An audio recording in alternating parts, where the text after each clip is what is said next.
여러분은 어떤 아침 루틴을 갖고 있나요?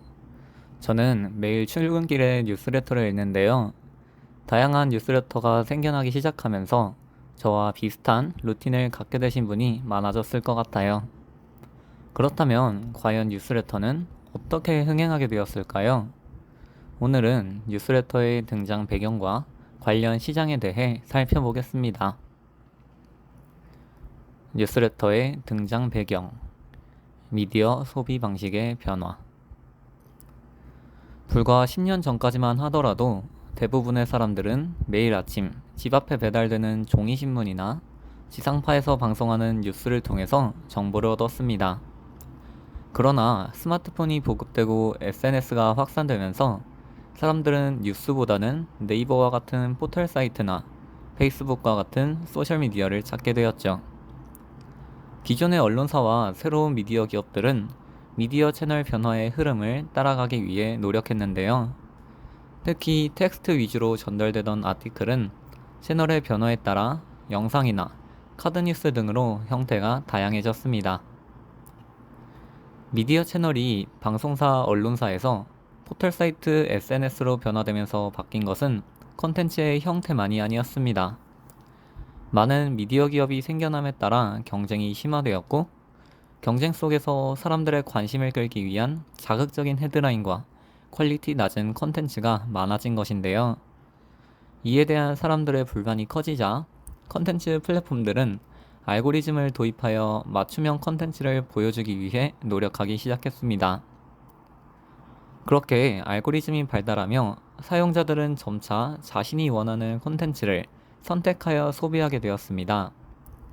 예전에는 개인의 취향과 무관하게 방송사나 언론사가 선택한 내용만을 습득했다면, 이제는 개개인이 자신이 원하는 콘텐츠를 취사 선택할 수 있게 된 것입니다. 그리고 뉴스레터는 이러한 미디어 소비 방식의 변화 속에서 발전했습니다. 사람들이 유튜브 채널을 통해서 맞춤 영상 콘텐츠를 소비하는 것처럼 뉴스레터를 통해서 원하는 주제의 텍스트 콘텐츠를 소비하게 된 것입니다. 뉴스레터 흥행의 이유, 맞춤형 콘텐츠에 최적화된 커뮤니케이션 채널. 뉴스레터의 흥행은 현재 진행형입니다. 뉴스레터 제작 플랫폼 스티비는 2020년에 이메일 발송 플랫폼을 사용한 이용자가 이전 해에 비해 82% 증가했다고 밝혔으며, Verified Market Research는 글로벌 이메일 마케팅 시장 규모가 2018년 약 60억 달러에서 2026년 약 240억 달러까지 증가할 것으로 전망했죠. 그렇다면 다양한 텍스트 콘텐츠 채널 중에서 뉴스레터가 흥행하고 있는 이유는 무엇일까요? 뉴스레터 흥행의 가장 대표적인 요인으로 지목되는 것은 바로 이메일이 고객과 관계를 형성하기에 최적화된 커뮤니케이션 수단이라는 점인데요. 이메일 채널의 특징을 살펴보면 보다 쉽게 이해하실 수 있습니다. 우선 이메일은 플랫폼에 의존적이지 않습니다. 매일같이 새로운 서비스가 생겨나고 없어지는 세상 속에서도 사람들은 계속해서 같은 이메일을 사용하고 있죠. 실제로 스태티스카에 따르면 현재 활성 상태인 이메일 계정 수는 약 60억 개에 달한다고 합니다. 그렇기에 뉴스레터 발행자는 플랫폼의 변화에서 자유롭고 많은 사람에게 안정적으로 콘텐츠를 공급할 수 있습니다. 또한 이메일 주소와 같은 고객 데이터를 직접 소유하고 관리할 수 있다는 장점도 있죠. 그리고 이메일은 1대1 커뮤니케이션에 용이합니다. 다른 사람에게 공유되는 SNS와 달리 이메일 계정은 자신만이 접근할 수 있는데요. 이러한 특징은 사람들로 하여금 이메일을 보다 직접적인 커뮤니케이션으로 느끼게 만듭니다. 그리고 뉴스레터는 개인화된 콘텐츠를 제공하며 수월하게 구독자와 친밀한 관계를 형성할 수 있죠. 마지막으로 이메일은 다른 채널에 비해 정보와 광고에 대한 피로감이 적습니다. 필요한 정보를 찾기 위해 유튜브나 블로그를 탐색하다 보면 다양한 정보 속에서 정작 원하는 정보를 얻지 못하는 경우가 많습니다. 그리고 그 과정에서 수많은 광고에 노출되기도 하죠. 반면에 뉴스레터는 구독하기로 한 정보만 이메일로 발송받을 수 있으며 광고에 대해서도 보다 자유롭습니다.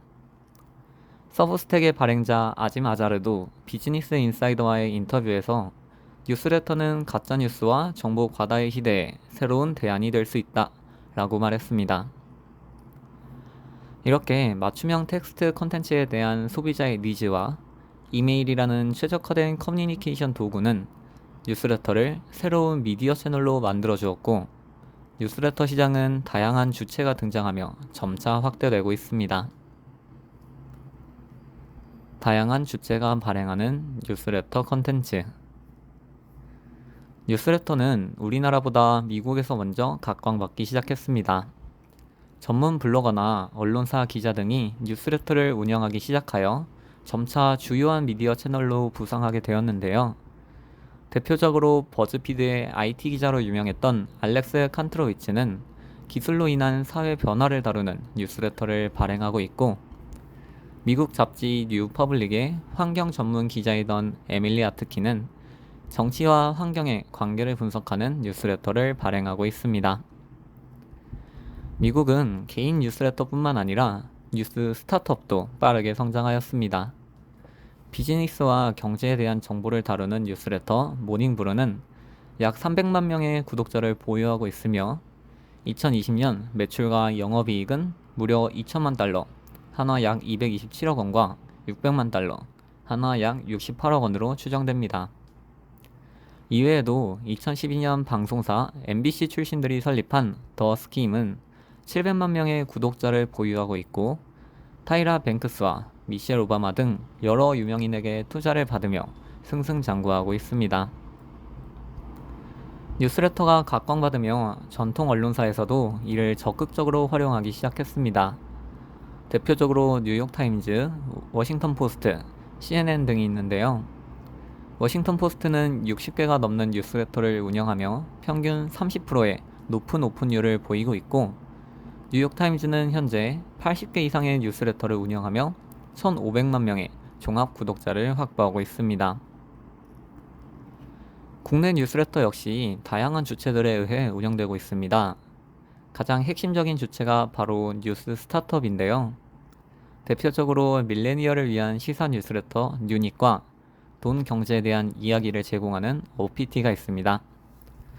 우선 유닉은 한국에서 뉴스레터 붐을 일으킨 주인공이라고 평가받고 있으며 현재 약 37만 명의 구독자를 확보하고 있습니다. 또한 최근 카카오 벤처스 등으로부터 25억 원 규모의 투자를 유치했다는 소식도 있죠. OPT 역시 꾸준히 성장하여 약 18만 명의 구독자를 확보하고 있습니다. 뉴스레터가 각광받기 시작한 이후 언론사를 비롯한 기존 기업들도 뉴스레터를 제작하기 시작했습니다. 중앙일보, 조선일보, 한겨레와 같은 대형 언론사는 뉴욕타임즈와 같이 다양한 주제의 뉴스레터를 운영하고 있으며, 그 중에서 조선일보의 경우 현재 약 20개의 뉴스레터를 제공하고 있죠. 언론사가 아닌 기업들도 고객과의 관계 형성이나 새로운 비즈니스 기회 창출을 위해 뉴스레터를 운영하는 경우가 많아졌는데요. 20대 라이프스타일 매거진을 출간하는 대학내일의 경우 MZ세대 트렌드를 분석하는 캐릿 레터를 운영하며 벌써 10만 명이 넘는 구독자를 확보하기도 했습니다. 조직이나 기업 외에 다양한 개인들도 음악, 문화, 영화, 철학, 경제 등 여러 주제에 대한 뉴스레터를 발행하고 있습니다. 예를 들어 비즈니스 콘텐츠를 요약해주는 서먼의 서머리 앤 에딧, 작가 이스라님이 운영하는 일간 이스라, 책 내용을 발췌하여 추천해주는 책 한 조각 등이 있으며 저 역시 위클리 호박 너구리를 운영하고 있죠. 새로운 수익 모델과 함께 등장한 뉴스레터 제작 서비스. 뉴스레터 시장이 각광받으면서 전문적인 뉴스레터 제작, 관리 서비스도 등장하기 시작했습니다. 이러한 서비스들은 크게 두 가지 수익 모델을 추구하고 있는데요. 우선 유료 구독 서비스를 제공하고 수수료를 받는 모델이 있습니다. 수수료 모델을 도입한 서비스 중 가장 대표적인 것이 바로 2017년에 설립된 서브스택인데요. 서브스택은 구독료의 10%를 수수료로 가져가는 방식으로 수익을 창출하고 있습니다. 현재 서브스택은 전문가, 저널리스트, 작가들로부터 큰 인기를 얻고 있으며 수천 명의 작가들과 50만 명이 넘는 유료 구독자를 확보하고 있죠. 또 다른 수익 모델로는 뉴스레터 발송 인원 및 횟수에 따라 금액을 부과하는 방식이 있습니다.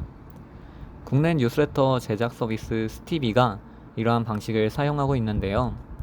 스티비는 발송 횟수와 제공 기능에 따라 두 가지 요금제를 제공합니다. 그리고 현재 유닉, 어피티, 토스레터 등 많은 뉴스레터가 스티비를 통해 제작되고 있죠.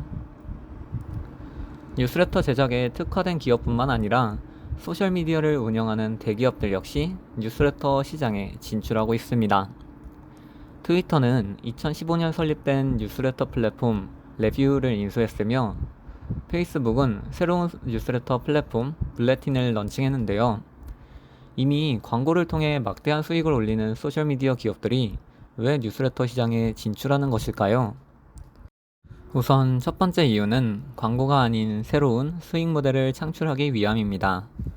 최근 들어 애플이나 구글과 같은 운영체제가 개인정보 보호를 목적으로 사용자 정보 획득을 보다 어렵게 만들고 있고, 이에 따라 맞춤형 광고 시장이 위축될 것이라는 우려가 증가하고 있는데요. 이러한 위기를 극복하기 위해 소셜미디어 기업들이 다양한 방법을 모색하게 된 것입니다. 그리고 또 다른 이유로는 플랫폼 생태계 확장의 목적이 있습니다. 크리에이터를 모아 플랫폼 내의 활동을 통해 수익을 창출하게 만들고, 이를 기반으로 플랫폼에 참여하는 사용자를 확대해 나간다는 것입니다. 어느새 뉴스레터는 많은 사람들의 일상 속에 자리 잡았습니다. 그리고 관련된 산업과 시장은 더욱 성장하고 있는데요. 뉴스레터의 운영자로서, 다른 뉴스레터의 구독자로서, IT 산업의 종사자로서 앞으로 뉴스레터라는 새로운 흐름이 어떻게 발전해 나갈지 더욱 관심을 갖고 지켜봐야겠습니다. 이상 호박너구리였습니다. 감사합니다.